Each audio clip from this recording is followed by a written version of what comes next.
को रखा है तो भगवान को जो भोग लगाओगे तो वही चीज भोग लगाओगे जो भगवान को चढ़ती है या भगवान को जो प्रिय है। अब भगवान को तो कोई लहसुन प्याज का भोग नहीं लगता,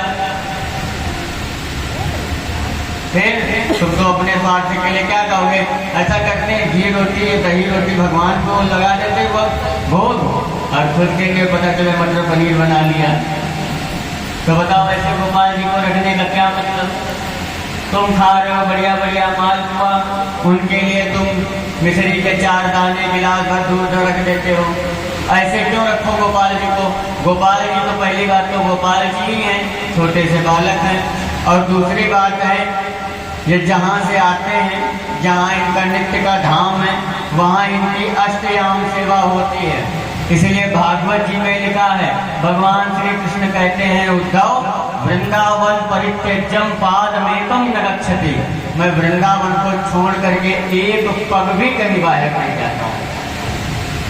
जब उद्धव ने कहा था कृष्ण से कि तुम कितने निर्दयी हो, तुमने गोपियों को छोड़ दिया, तुम यहाँ मथुरा में आके राजा बने बैठे हो और वहाँ वृंदावन में गोपियाँ तुम्हारी याद में तुम्हारे विरह में पागल हैं, तुम ऐसे कैसे कर सकते हो, तुमने क्यों धोखा दिया। कृष्ण बोले हम धोखा नहीं किया, आंख बंद करो।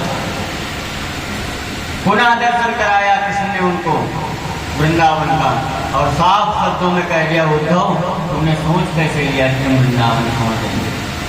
क्या कोई प्यार दे पाएगा वृंदावन जैसा, कोई प्रेम कर पाएगा। कन्हैया को मथुरा में अगर कोई दिक्कत थी तो यही तो थी कि उनसे कोई प्रेम करने वाला नहीं था। वो चुपचाप उदास अपने महल में अपने कक्ष में बैठे रहते थे।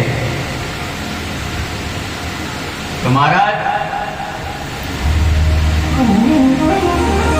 कृष्ण कभी भी वृंदावन छोड़ करके बाहर नहीं जाते। उसका कारण भी यही है कि कहाँ इतनी सुंदर चकाचक सेवा वहाँ हो रही है, तो जिसको जहाँ सुविधा होगी वहीं तो रहेगा। तो ठाकुर जी भी इसीलिए वहीं रहते हैं क्योंकि वहाँ उनकी व्यवस्था 1 नंबर की है। ठाठ से राजा की तरह रहते हैं। अब देखो वृंदावन में बिहारी जी की मंगला आरती नहीं होती। क्यों? बोले वो वृंदावन के राजा हैं, बिहारी जी हैं। अच्छा, दूसरा एक भाव उनको लेकर के दूसरा भी है, बाल स्वरूप का भाव रखें तो लगता है इतनी सुबह लाला को क्या जगाना, तो आराम से बिहारी जी बाल भोर के समय दर्शन देते हैं।